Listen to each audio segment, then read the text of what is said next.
are you enjoying Paris? How are you enjoying Paris? به معنی چطور از پاریس لذت میبری. How به معنی چطور. are به معنی هست. you به معنی تو. enjoying به معنی لذت بردن. فعل اصلی هستش در زمان حال استمراری. پاریس اسم خاص هستش.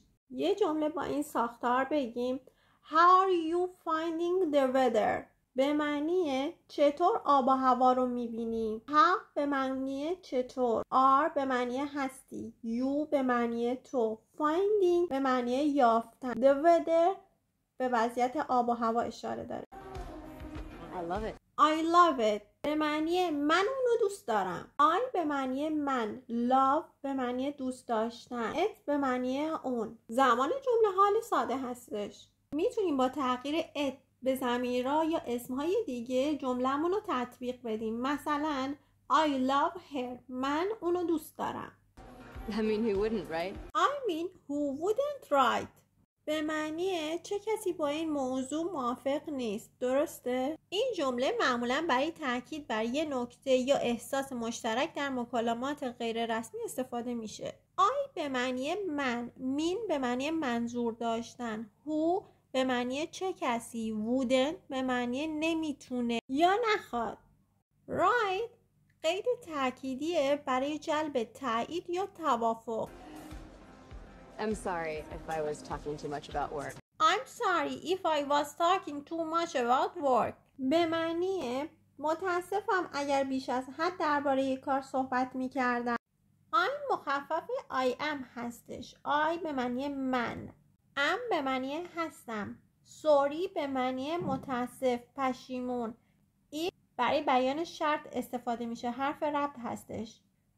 I به معنی من. was به معنی بودم. talking به معنی صحبت کردن. too much به معنی بیش از حد. about work به معنی درباره کار. زمان جمله گذشته استمراری. استفاده از was talking نشون دهنده اینه که این عمل در گذشته در حال انجام بوده. Sometimes I just get a little over enthusiastic. Sometimes I just get a little over enthusiastic. به معنی گاهی من فقط کمی بیش از حد هیجان زده میشم. Sometimes قید زمان هستش به معنی گاهی. I به معنی من. just به معنی تنها، فقط.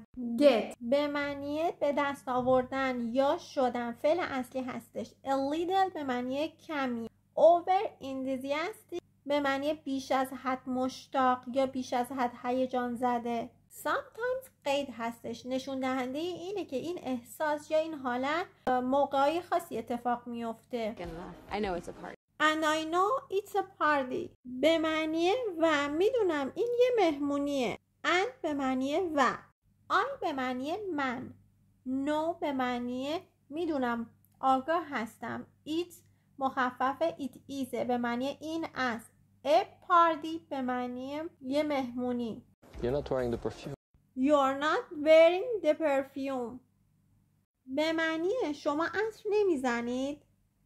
Your مخفف you are هستش به معنی تو هستی. Not فعل منفی میکنه. Wearing به معنی پوشیدن. فعل اصلی در حالت استمراری هستش. The perfume به معنی عطر.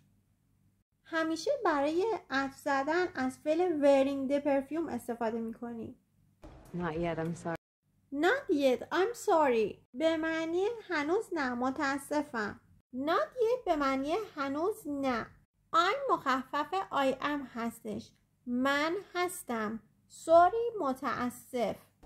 Try a little here به معنی اینجا کمی سعی کن. Try به معنی سعی کن، تلاش کن. A little به معنی کمی، اندکی. Here به معنی اینجا. And right here. And right here به معنی و دقیقاً اینجا. And به معنی و. Right به معنی دقیقاً. Here به معنی اینجا.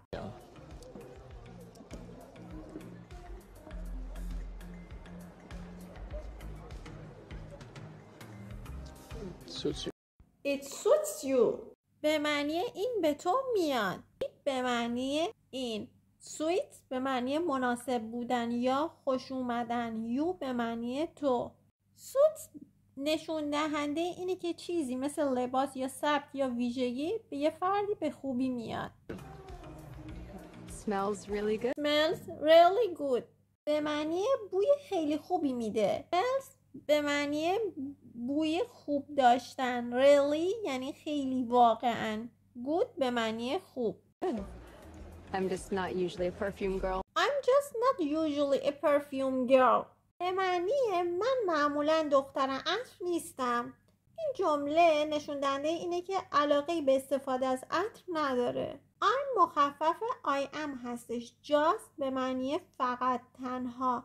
not برای منفی کردن فعل استفاده میشه. usually به معنی معمولا قید هستش.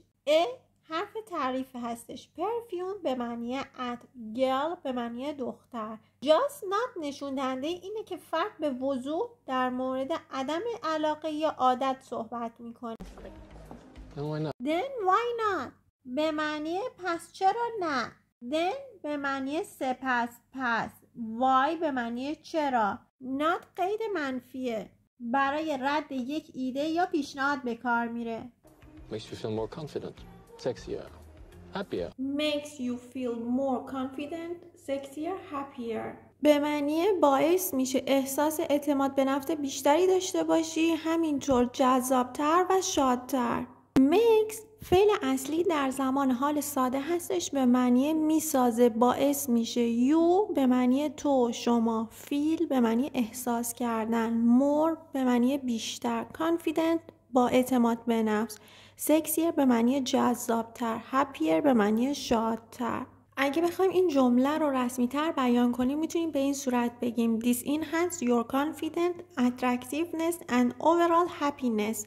به معنی این باعث افزایش اعتماد به نفس، جذابیت و خوشحالی کلی تو میشه. This به معنی این. enhance به معنی افزایش میده. your به معنی شما، تو. confidence به mعنی اعتماد به نفس.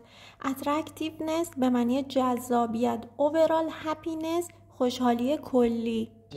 I will keep all of that in mind for our marketing materials. I will keep all of that in mind for our marketing materials. اینو تو ذهنم در نظر خواهم گرفت برای محتوای بازاریابیمون. I به معنی من. will به معنی خواهد. keep به معنی نگه دارم. all of that همه آنها. in mind در نظر داشته باشم. for برای. our به معنی ما. marketing materials محتوای بازاریابی. اگه بخوایم این جمله رو رسمی تر بگیم میتونیم به این صورت بگیم I will consider all of these points for our marketing materials. User experience is key. User experience is key به معنی تجربه کاربر هست مهم. User به معنی کاربر. Experience به معنی تجربه. is به معنی هست. Key به معنی کلید، اما در اینجا به معنی مهم هستش. And how do you experience it? And how do you experience it به معنی و تجربه تو چطوره. and به معنی و. how به معنی چطور، چگونه. do به معنی میکنه. you به معنی تو. experience به معنی تجربه کردن. it به معنی اون. What does it smell like to you? What does it smell like to you به معنی به نظر تو چه بویی داره. what به معنی چه. does به معنی میکنه. it به معنی آن. smell به معنی بو داشتن. like به معنی مانند. to you به نظر تو یا برای تو. what ضمیر پرسشیه که به دنبال اطلاعات درباره یه چیز خاصه. does فعل کمکیه که در جملات پرسشی به کار میره. اگه بخوایم این جمله رو رسمی تر بگیم میتونیم به این صورت بگیم How would you describe its scent؟ گاردینیا یه گل خوشبویی که معمولا در باغ‌ها برای تزیینات استفاده میشه. بوی شیرین و ملایمی داره. Leather.